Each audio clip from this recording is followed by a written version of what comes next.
It is becoming a requirement for artists to use TikTok. If you guys are active on TikTok a lot, or at least keep up with the musical acts on TikTok, many have been complaining about their label not allowing them to release music unless their song goes viral on TikTok first. And obviously, this is basically forcing a lot of artists' hands to make TikToks. Now, Halsey is one of the biggest artists to be outspoken about this subject, and I find it particularly odd considering how well Halsey has done and how popular of an artist she is. It shows that even the biggest artists right now aren't exempt from this task. Now, I do want to preface this and say, this is not a new phenomenon on TikTok itself. There are many acts who post videos and snippets of sounds and are like, my label will only allow me to release this if I get this amount of views or this amount of shares. While I do think there's some truth to a lot of them, I also think it's misused just as another form of promotion because people want their song to gain traction. And this obviously came into question when Halsey made the TikTok explaining the issue. It is a bit hard to believe coming from Halsey, once again taking into consideration the success of Halsey and the length of that success. Not to mention, Halsey's last record was also one of the most low-key and risky projects she's put out. So it seems she's gained some relative control over her career and output. And Halsey even spoke about this experience. They wanted to know if I was willing to take the risk, and I was. Halsey says of the sonic departure of her recent album, I was willing to take the risk, and I also felt like I had earned it. At that point, to be able to, where it's like I feel like every artist on their 4th, 5th, whatever album, especially pop artists, are always like, I really want to do something experimental. On the other hand, being that Halsey's last album wasn't a commercial hit, I could definitely see the label pressuring her to engage and get a viral moment on TikTok. Now, Halsey has denied that the TikTok is a ploy to get the song to go viral, but even if it was, I wouldn't expect Halsey to really admit it, because Halsey is known to be a bit pretentious, and going against the grain is something Halsey seems to hold dear to her heart. But it being faked wouldn't surprise me. It reminds me a lot of when Lil Nas X lied and said that his song was getting removed off streaming services just so people could stream it more.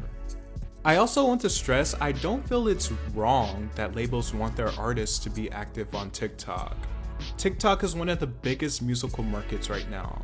It has a ton of power and heavily affects the charts. So labels shouldn't be demonized for simply wanting their acts to be active on the app. It makes sense, especially for younger or new artists, or artists who have fallen on unfavorable times and are trying to get their names back out there. Prime examples are Jason Derulo and Charlie Puth, who rebuilt their recording careers and popularity thanks to TikTok. But for example, for someone like The Weeknd, I don't expect to see him constantly on TikTok trying to get a viral hit, because he already has the platform. But for someone like Lil Nas X, it makes sense because his career was birthed from TikTok and TikTok trends. And for the past few years, the highest performing songs on TikTok have also been the highest performing songs on Billboard and streaming services. Still, I don't think artists should just be thrown into TikTok, specifically older artists who might not understand the appeal or how to really utilize it. There should be guidance, whether that's from a team or the label itself. There also might be more experienced and seasoned artists who don't choose to cater to TikTok, like Adele. Even someone as big as Adele was recommended by her team to get on TikTok. Now, Adele has the luxury of being so big that her songs have gone viral on TikTok, regardless of whether she's an active user or not. But she also deliberately stated that it's not something she wants to do. They're like, we've really got to make sure that these 14-year-olds know who you are, she told the interviewer. I'm like, but they've all got moms, and they've definitely been growing up listening to my music, these 14-year-olds. She added that if everyone was focusing on making music for TikTok, who was making music for her generation?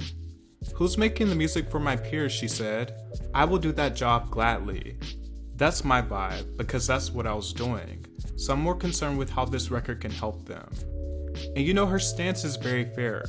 TikTok isn't exclusively younger people, but it is majority younger people. And not everyone is making music to appeal to such a young audience.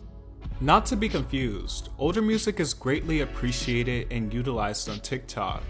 I think it's fair to say the majority of people or songs that become popular on there are targeted at young people. The usage of the music more times than none is centered around memes and trends, a lot of times that are not very serious or substantive. I don't think traditional promotion should be abandoned, but also you can't completely wipe out the new wave.